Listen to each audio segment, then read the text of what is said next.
नमस्कार साथियों, मैं जितेंद्र सिंह स्वागत करता हूं आपको अपने YouTube चैनल पर।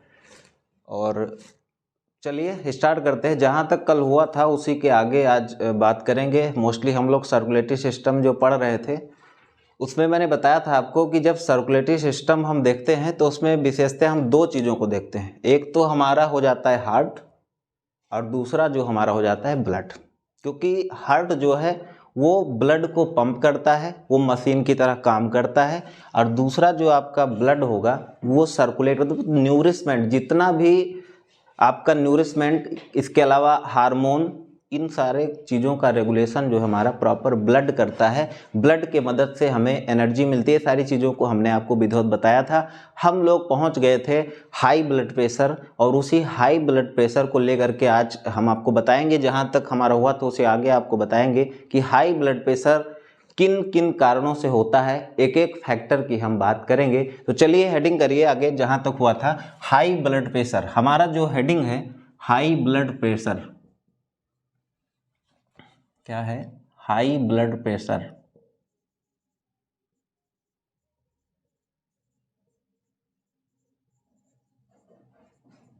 हाई ब्लड प्रेशर, इसको उच्च रक्तदाब बोलते हैं। क्या बोलते हैं हिंदी में? उच्च रक्तदाब। अब देखिएगा ये उच्च रक्तदाब। देखिए मैंने बताया था कि अगर 120/80 120/80, मैंने कल ही आपको बता दिया था कि 120/80 है मिलीमीटर पर Hg। Hg हीमोग्लोबिन, Hg मतलब पारा, ये पारा जो है Hg, इसी से जो है इसको मापते हैं। ठीक है, तो ये अगर है आपका तो ये नॉर्मल ब्लड प्रेशर, ये क्या है? नॉर्मल, ये नॉर्मल है आपका। लेकिन जैसे ही आपका इससे ऊपर होगा तो हाई हो जाएगा और इससे नीचे आपका लो हो जाएगा। तो पहले हम हाई की बात कर लेंगे, फिर इसके बाद लो की बात करेंगे। अब हाई ब्लड प्रेशर की अगर मैं बात करूं, विशेषता ये नॉर्मल है आपका, इसको बेसिक ध्यान रखना है। डॉक्टर वगैरह जो चेकअप कराते हैं, जो आप करते हो, तो इनमें देखिए 120/80, ठीक है, एक अपर लिमिट और एक लोअर। 120 अपर और 80 जो होती है आपकी, वो आपकी लोअर लिमिट होती है। देखिएगा रेशियो भी कह सकते हैं 120/80 रेशियो। अब इसको काट पीट भी सकते हैं तो भी कोई दिक्कत नहीं, वो सेम ही होगा। रेशियो हमेशा इक्वल ही होगा। चाहे आप मैथ में देखा होगा आपने, चाहे आप लिखिए 2:4 या फिर 1:2, एक ही बात है, कोई दिक्कत नहीं। आप इसको देख सकते हैं अपने अकॉर्डिंग। चलिए मुद्दे पर आते हैं। तो देखिए ये किन किन कारणों से होता है। तो पहला चीज देखिएगा इसमें, एल्कोहल। एल्कोहल, जब भी कभी कोई एल्कोहल का सेवन कर लेता है, कोई भी व्यक्ति, एल्कोहल, शराब, सोमरस का पान, सोमरस का पान, हरबंस राय बच्चन जी की फेमस वो जो है रचना है, मुझे याद रही कि मृद भावों के अंगूरों से आज बना लाई हाला, प्रियतम अपने हाथों से मैं आज पिलाऊंगी प्याला, पहले भोग लगाऊं तुमको फिर प्रसाद जग पाएगा, तेरे स्वागत करने को आती है मेरी मधुशाला। क्या बात है। तो ये आप रचना उसी को लेके चलते, बड़ा इंटरेस्टिंग, आराम से समझिएगा। तो ये शराब, अब शराबी ने शराब को पिया, कैसे कंट्रोल नहीं हो पाया उसका, क्या चीज़ें हैं, कैसे, तो हर चीज़ें ब्रेन से कंट्रोल हो रही हैं। तो उन्हीं को हम देखते हैं। इसको मैं रफ कर दे रहा हूँ, उम्मीद करते हैं नोट कर लिया होगा, और शराब तक नोट कर लिया होगा। इसको भी मैं रफ करता हूँ क्योंकि एक फिगर मुझे देना होगा और उस फिगर से मैं आपको समझाऊंगा तो बड़ा विधिवत आपको समझ में आ जाएगा। कोई दिक्कत नहीं ना? चलिएगा देखते हैं। देखिएगा एक एलिमेंट्री कैनाल में बना रहा हूं, जैसा कि मैंने पहले भी बनाया, आपने देखा है। देखिएगा ये जो है क्या है? एक एलिमेंट्री कैनाल है। किसकी है? अब मनुष्य की होगी, वही तो है। ये ह्यूमन की एक एलिमेंट्री कैनाल में बना रहा हूं। स्टमक हो गया। इसके बाद जो है यहां से लेकर के ऐसे ऐसी संरचना होती है। छोटी आंत हो गई। रफली फिगर बना रहे हैं क्योंकि अभी मैं आपको जब डाइजेस्टिव सिस्टम की बात करेंगे तो आपसे विधिवत हम समझेंगे, आपको विधिवत बताएंगे, ठीक है, फिगर में। लेकिन अभी रफली आप बना लीजिए, क्योंकि यहाँ मुख्य फोकस जो हमारा है वो है केवल समझाने का, ठीक है। और ये आपका एनस हो जाएगा, ठीक है, वेस्ट बाहर निकल जाएगा। ये माउथ हो गया, स्टमक हो गया, स्मॉल इंटेस्टाइन, लार्ज इंटेस्टाइन और ये एनस। एक छोटा सा फिगर, रफ फिगर, क्योंकि हमें यहाँ पर जो है बहुत ज़्यादा फिगरिंग नहीं करना, तो आपको बताना है। अब मान के चलिए कि कोई व्यक्ति क्या है कि घूमते टहलते और पहुँच गया, कहाँ पहुँचा, वहीं पर हरबंस राय बच्चन वाली कहानी याद है, वो पहुँच गया। आज पहुँचेगा ना तो फिर उसने क्या किया कि सोमरस, एल्कोहल। अब एल्कोहल ध्यान रखिएगा, ये भी दो प्रकार की, एक मेथिल एल्कोहल होता है और एक एथिल एल्कोहल। और जो मेथिल एल्कोहल होते, आपने देखा होगा कि जहरीली शराब पीने से इतने लोगों की मौत, तो उसका टेस्ट, अगर उसका आप टेस्ट लोगे, बाय द वे थोड़ा पी लिया आपने तो क्या होगा, अंधे हो जाओगे। लेकिन अगर थोड़ा ज़्यादा ले लिया तो क्या होगा, यमराज के पास। तो ज़्यादा लेना फिर भी ठीक है, अंधे होकर के पूरा जिंदगी बर्बाद, तो फिर इससे अच्छा टेस्ट लो, तो अच्छा टेस्ट ले लो, अच्छा ले लोगे तब फिर चीज़ें आसान हो जाएंगी आपके लिए। तो देखिएगा alcohol, by the way ethyl alcohol ही पीते हैं हम लोग, एथिल एल्कोहल पीते हैं, क्योंकि मेथिल अगर आप लोगे तो फिर मरना है या फिर अंधे होना है। तो एथिल एल्कोहल C2H5OH, C2H5OH देख लेते हैं, एथिल एल्कोहल है ये C2H5OH। थोड़ा सा आज एक्चुअली में मेरी तबीयत बहुत ठीक नहीं है तो थोड़ा दिक्कत हो रही है, लेकिन फिलहाल आपको दिक्कत नहीं होगी, ऐसा उम्मीद करते समझ पा रहे होंगे। तो ये एथिल एल्कोहल ये है, इसको आप, इसने ले लिया तब पिएगा मुंह से। इसने यहाँ पर क्या किया, इस एथिल एल्कोहल को लिया और ये आगे चल करके इसके स्टमक में यहाँ पर एल्कोहल पहुंच गई। अब देखिएगा पूरे आपके बॉडी में क्या है कि जैसे पाइपलाइन बिछा हुआ है, क्योंकि इसी से ब्लड का फ्लो होता है, ये भी एक पाइपलाइन है। ऐसे हर जगह है ना, क्योंकि हर जगह सेल है और सेल को न्यूट्रिशमेंट, इसी से ब्लड जा रहा है और सर्कुलेशन हो रहा है, तो इसके बगल से भी ये पाइपलाइन जा रही है, तो इसी में हर चीज़ों का।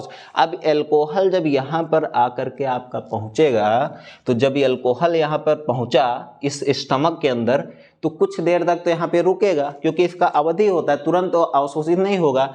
इसके बाद ये क्या होगा कि यहाँ से इसका एब्जॉर्प्शन हो जाएगा और ये क्या होगा, आपकी जो ये वेन है, ठीक है, मैंने बताया था आपको ना, वेन, शिरा, माफ कीजिएगा, धमनी, आर्टरी, ठीक है, ये आर्टरी है। वेन तो जो बाहर है ना, जिसमें इम्प्योर ब्लड, वेन में जो आप शिरा जो है उसमें तो अशुद्ध रुधिर बहता है, ये धमनी, आर्टरी है, इसमें प्योर। तो यहाँ से क्या हुआ कि एल्कोहल यहाँ पर पहुँचा। अब मुझे बताइएगा, छोटी सी बात समझिएगा बच्चों, कि मान के चलिएगा कि ये एक पाइपलाइन था जिसमें मानना है 5 लीटर, मान के चलिए, मैं मान लेता हूं, या फिर कुछ कम ही मान लीजिए, मैंने माना कि 2 यूनिट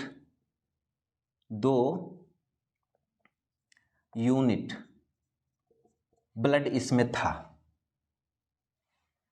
और इधर से आपने एक पैक लगाया है, तो वो पैक स्ट्रेस में आ गया, तो इसको 2 यूनिट जब इसको पास करना था कि इधर से इधर, तो आराम से पास कर पा रहा था। लेकिन जब एक पैक साथ में पास होने लगा, तो इस पे क्या हुआ कि 2 यूनिट से कुछ वॉल्यूम बढ़ गया। इसका क्या है, वैल्यू, मतलब 2 यूनिट था और एल्कोहल जो एक पैक आया वो और तो थोड़ा ज़्यादा हो गया। तो किसी पाइप से जब एक बराबर मात्रा में जो फ्लो हो रहा था वो तो हो रहा था, लेकिन जब उसमें कुछ ज़्यादा एडिशनल थोड़ा प्रेशर ज़्यादा होगा तो ये क्या करेगा, क्योंकि जब एल्कोहल भी इसमें आ गया और ये आपका क्या है, ये 2 यूनिट ब्लड है, तो ब्लड में एल्कोहल की मात्रा यहाँ पर आई, और एल्कोहल अकेले नहीं आता है। जैसे मैं आपको बता दूं कि एक रिलेशन होता है मामा का, और मामा के रिलेशन में क्या होता है कि जैसे मान के लिए कि शादी ब्याह है, और शादी ब्याह में गए हैं, बैठे हुए हम लोग हैं सब लोग, और मान के चलिएगा कि बच्चा है, तो वो कुछ रूखा रूखा सा रहता है, फूफा आ गए, चाचा आ गए, कोई बहुत बड़ा इंटरेस्ट नहीं, मामा आ गए थोड़ी देर बाद, बस दौड़ता जाता है, मामा आ गए, मामा आ गए। तो ये क्या होता है, शराब का और पानी का दोस्ती कुछ ऐसे ही है, ये जब चलेगा तो फिर मामा की जब चिपका के लेके जाता है ना। तो ये क्या किया कि एल्कोहल जैसे ये गया, साथ ही पानी को भी पकड़ के लेके गया, ठीक है। तो एल्कोहल क्योंकि ये निर्जलीकरण करता है, आपने सुना होगा ना, डी जो है क्या बोलते हैं उसको, हाइड्रोलिसिस करता है वाटर। तो ये क्या किया, तो आपके आंत में पानी जो था ना, तो इसको स्टमक में जो पानी था तो एल्कोहल गया, शराब गया, पानी को भी लेकर के गया। तो अब यहाँ पर जो लिक्विड की वॉल्यूम जो था, लिक्विड की मात्रा थी बढ़ी, 2 यूनिट आराम से पास हो रहा था। अब यहाँ पे मात्रा ज़्यादा हो गई तो इसकी वाल पर प्रेशर पड़ेगा, आराम से अब पास नहीं होगा। और जब प्रेशर पड़ेगा तो इसी प्रेशर को तो ब्लड प्रेशर मैंने बताया था ना कि जब भी धमनी की वाल पर जो प्रेशर ब्लड के द्वारा जनरेट होता है उसी को हम ब्लड प्रेशर कहते हैं। ये मैंने आपको कल बताया था, तो उसी को मैं आगे बता रहा हूं ना। तो ये प्रेशर, तो ब्लड प्रेशर शराब कैसे बढ़ाता है ये जान लिया। दूसरी बात आगे, यहीं तक ये रुकता नहीं है, आगे ये गया, ये आपका ब्रेन है, ये तो हर जगह कनेक्ट है ना, ब्रेन को भी जाएगा। इसके साथ साथ लीवर है आपका, दोनों चीजों को देख लेते हैं एक साथ, क्योंकि एक बीमारी काज करता है लीवर सिरोसिस, स्वेलिंग हो जाती है लीवर में, ये एल्कोहल के कारण ही होता है। ब्रेन को देखिएगा तो ब्रेन को बड़े ध्यान से देखें तो 3 भाग इसके मुख्यतः होते हैं, सेरिबेलम, सेरिब्रम और मेडुला ऑब्लागेटा।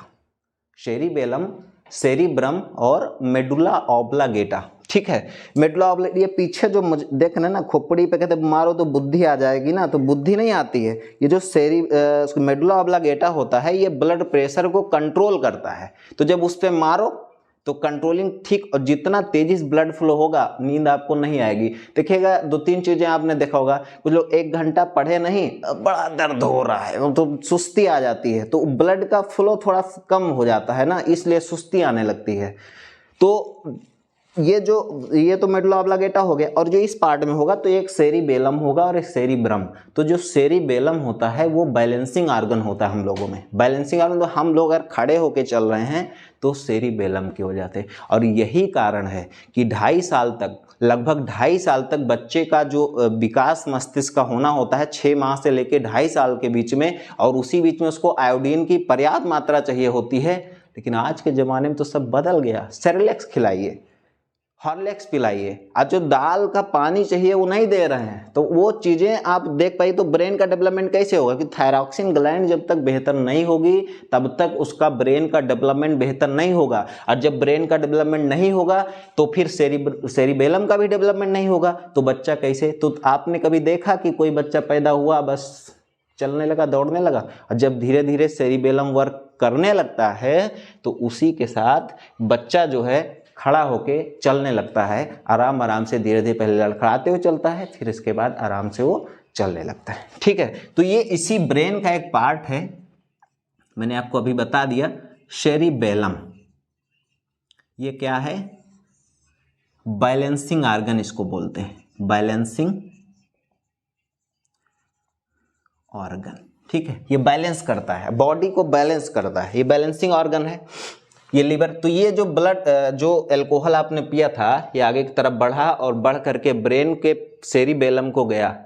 सेरिबेलम छोटे बच्चों जैसा है। एक एग्जांपल फिर मैं देता हूं, आपके दिमाग में सारी बातें कंठस्थ हो जाएं, इसलिए देखिएगा। घर में मान के चलिए कि आप हैं, मम्मी हैं, पापा हैं, एक छोटा सा बच्चा है। तो मान के चलिए पापा ने सोचा कि चलो ठीक है, 5 लोग हैं, एक छोटा सा बच्चा है, तो मान के चलो कि 4 लोग बड़े हैं, तो उन्होंने 2-2 समोसे ले लिया। और छोटा बच्चा एक भी नहीं खा पाएगा, तो उन्होंने सोचा चलो 1 समोसा ले लेते हैं, और ले करके पहुंचे। 2-2 सबको मिला, छोटे बच्चे को 1 मिल गया। उठा के फेंक देगा वो, हम नहीं खाएंगे, इनको 2 मिलेगा, हमें 1। अब भले वो खा ना पाए लेकिन उसको चाहिए पूरा, भले पूरा बर्बाद कर दे। तो इसलिए होता ये है भैया, ध्यान रखिएगा यहाँ पर, कि सेरिबेलम भी वैसे ही वर्क करता है, इसको पूरी एनर्जी चाहिए। अगर इसको एनर्जी पूरी नहीं मिली तो ये वापस कर देता है कि तुम्हारी एनर्जी तुम्ही को मुबारक हो। तो अब ये अल्कोहल है, मैंने बताया था कि जब ये हाइड्रोलिसिस करेगा वाटर का, तो कुछ एनर्जी, क्योंकि एनर्जी भी मैंने बताया था ही थी ब्लड के मदद से आपको मिल रही, तो वो कुछ एनर्जी जो आपकी है उसके हाइड्रोलिसिस में और फिर स्थानांतरण में, और इसके अलावा जो एनर्जी को कम कर देता है, सीधे सीधे अगर शब्दों में समझें तो एल्कोहल एनर्जी को कम कर देता है। और जब एनर्जी कम हो जाएगी तो ब्रेन के सेरिबेलम को एनर्जी कम आएगी, क्या होगा, एनर्जी कम आएगी। अगर एनर्जी कम आई तो ये वापस कर देगा कि तुम्हारी एनर्जी तुम्ही को मुबारक हो। और जब इसने एनर्जी को वापस कर दिया तो मुझे बताओ कि जब ये एनर्जी लेगा नहीं तो काम करेगा, नहीं करेगा। और जब यही काम नहीं करता है तो थोड़ी देर के बाद लड़खड़ाते हुए, आराम से लड़खड़ाते हुए शराबी चलता है। तो क्यों शराबी लड़खड़ाता है, आपने इस रीजन को समझ लिया होगा। ये काम नहीं करता सेरिबेलम, और सेरिबेलम क्यों नहीं करता, क्योंकि एनर्जी कम मिलती है। एनर्जी जब कम मिलती है, काम नहीं करता है, तो शराबी लड़खड़ाते हुए चलता है और लड़खड़ाते लड़खड़ाते नाली में चला जाता है। नाली में जाने की जरूरत भी थी उसको, यहाँ पे पानी कमी हो गई थी, पानी कमी पूरा करना है, उसी पानी को हमें लगता है शायद पीने के लिए वो नाली की तरफ जाता होगा, ऐसा। खैर ये तो जोक है, लेकिन फिलहाल शराब पीने के बाद व्यक्ति पानी जरूर मांगता है, क्योंकि हाइड्रोलिसिस हो जाता है, वाटर यहाँ पानी नहीं रहा तो फिर पानी उसको पीना पड़ेगा, तो ही चीज़ें बैलेंस होती हैं। तो ये तो आपने ब्रेन वाला पार्ट ब्रीफ समझ लिया होगा। क्लियर, कोई डाउट नहीं? चलिएगा, अभी थोड़ा आपको समय दूंगा, बनाइएगा। इसके अलावा जो ये यहाँ से ये लीवर को भी जाएगा, जो शराब उसने लिया है, तो इसके कारण क्या होगा कि चूंकि यहाँ पर ये क्या करेगा, कॉन्स्ट्रिक्शन हो जाएगा, तो यहाँ पर जो लीवर है उसमें स्वेलिंग हो जाती है और ये पेनफुल भी होती है। और ये ध्यान रखिएगा, पेपर में कई बार आया है, ये बीमारी है liver cirrhosis. Liver cirrhosis, liver cirrhosis ये एक बीमारी है, लीवर सिरोसिस। ये हो जाती है जब आप शराब का ज़्यादा यूज करते हैं, क्योंकि लीवर ही हमारा है, जितना मेडिसिन खाइए उसको भी यही न्यूट्रल करता है। इसको इसीलिए जो है मेडिसिनल फैक्ट्री कहते हैं, केमिकल फैक्ट्री इसको कहते हैं लीवर को, तो सारा न्यूट्रल यही होना है। तो एटलीस्ट ये बीमारी, और जो शराबी लड़खड़ाता है, इस प्रकार बीपी बढ़ता है, तो ये सारी चीज़ें जो है थी, यहाँ तक हमने आपको बताना था। तो आज के लिए इतना ही रखेंगे फिलहाल के लिए, इसको नोट करिएगा, क्योंकि इसके बाद जो है अगली क्लास लगी हुई तो आप देखिएगा। तो आज के लिए यहाँ तक ही, इसको आप बना लीजिए फ्लो को। थोड़ा सा मैं रुकता हूँ, और अगर कोई डाउट है तो फिर पूछिए। चलिए मैं साइड हूँ, इसको बना लीजिए। बाकी ऑनलाइन वाले स्क्रीनशॉट ले सकते हैं इसका। हो गया, कोई दिक्कत? चलिए, ओके बेटा जी, थैंक यू।